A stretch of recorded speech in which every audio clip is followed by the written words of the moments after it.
Tech Talk Tuesday. Tech Talk Tuesday. Tech Talk Tuesday. Thursday. It's surprising nobody's ever commented on the ditty. Welcome to another 10-minute Tech Talk Thursday with Michael Weir, Fortinet NSC 7 Certified Technical Account Manager for Fortinet at Ingram Micro. Today's topic is going to be the ISFW, Internal Segmentation Firewall. Quick disclaimer. Legal parameters and compliance are discussed in this presentation. I'm a lawyer and I'm giving any legal advice. I speak as a networking security professional running professional best practices. I'm not responsible for action or liabilities taken on the content that is herein. Might have misread that, but either way, you can see it on the screen. Now I was just trying to talk quickly because it's boring. Question. Do you have a bedroom door? Or does your network? So that might seem like a really weird question. Of course I have a bedroom door. Well, let's say you have a network and you have a firewall. Do you only have a firewall at the front? Well, yeah. Then why doesn't your house have only a front door? Why do you have doors on the inside too? Well, internal segmentation firewalls, doors on the inside. Here we get to that. But first, our news announcement. Infected devices was used to steal vital patient records of over 2 million. In other words, the problem is that endpoint infections can come in via a means other than the internet that can spread out laterally without detection, and the solution, of course, is internal segmentation firewalls. So let's just define internal segmentation firewalls a little bit more. This is vocabulary for the rest of the presentation here. There is the north-south firewall and the east-west firewall. North-south is your traffic from the internet to your network, traffic from your network to the internet, and this is where most people have a firewall. This is where people traditionally think of a firewall. Now, an east-west firewall is traffic from segments of your network to other segments of your network, and this is what we're talking about today. So like I said, think of your north-south firewall as the doors to your house. Think of the east-west firewall as the door to your bedroom and the door to your bathroom and all those other things that keep things from crossing. Obviously, this is a very rough analogy. There's not a whole lot of things you can say that compare to the brilliance that is an internal segmentation firewall. But in an attempt, let's see this in action. So, we're pretending you're a healthcare provider today, and we have the internet, your organization, and your beautiful FortiGate firewall between them. This is what most people think of, once again, when they think of firewalls. So, this is how things go inside your organization. You have, say, your records, your emergency, your prescriptions, and your doctors. They're all talking through one FortiGate back and forth to the internet. Now, they may have VLANs or subnets dividing them, but VLAN hopping and fooling subnets and all that isn't very hard. So, pretty much anything can travel back and forth between them too. Now, this may be going back and forth through a routing device such as the FortiGate, but we're saying there's no additional security profiles or nothing done really to stop this traffic from going back and forth. So, let's zoom in on this another step. Let's zoom in on just the organization, take out the WAN aspect, and this is how things are going right now.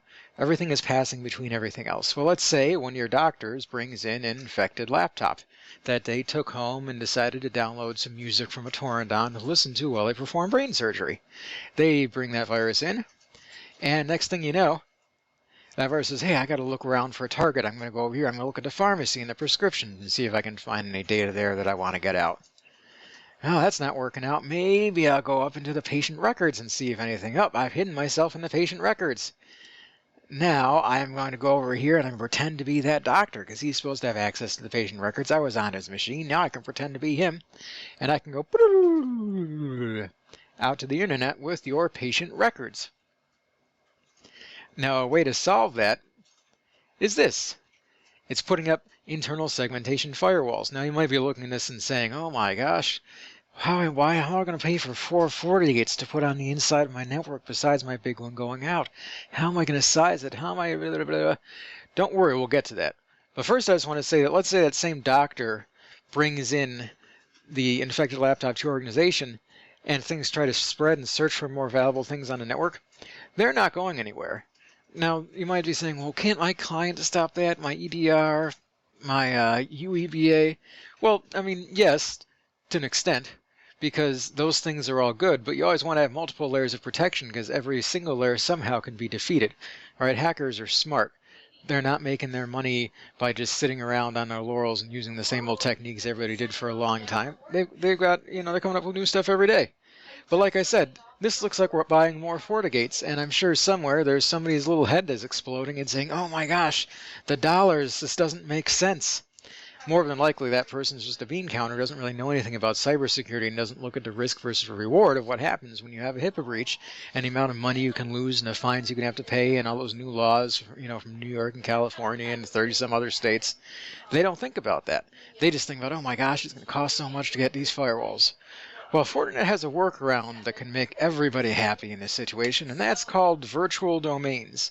So what a virtual domain is a logical segmentation of a firewall into individual instances of FortiOS inside that firewall. So you've got one physical device or a virtual device if you have a VM firewall, but inside of that there's technically multiple firewalls, I did finger quotes you couldn't see there, that are separate instances of FortiOS, and these separate instances have no communication between them unless you explicitly make it, the same way there'd be no communication between two separate firewalls sitting around unless you made there be communication somehow.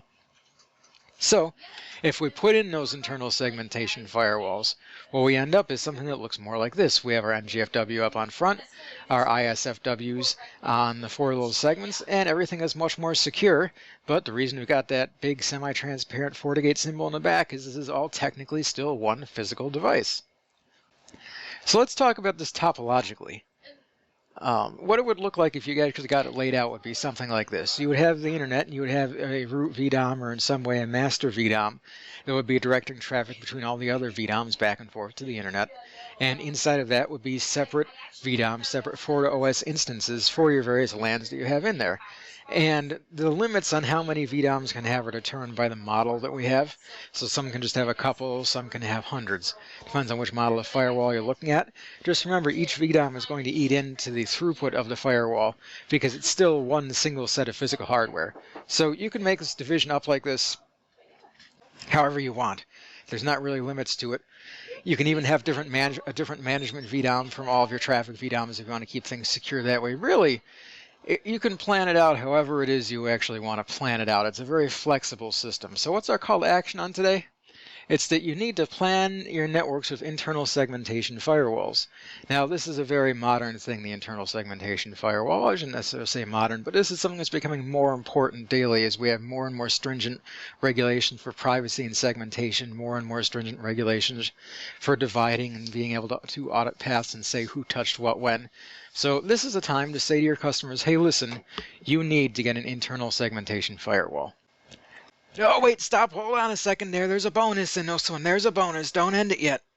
All right, so let's say your customer doesn't believe that they need any more protection than they have. Either their anemic firewall they have in front that isn't a FortiGate or their lack of internal segmentation firewalls or anything along those lines.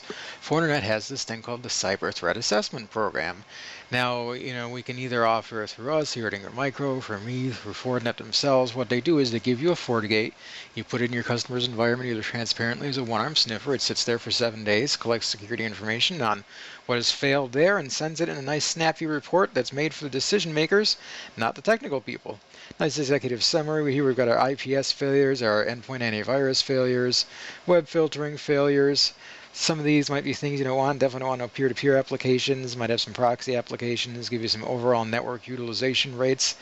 Breaks it down real nicely into what the problems are. If you go to FortitGuard.com, you can look up each one of these and make yourself a nice story as to the problems that are going on here.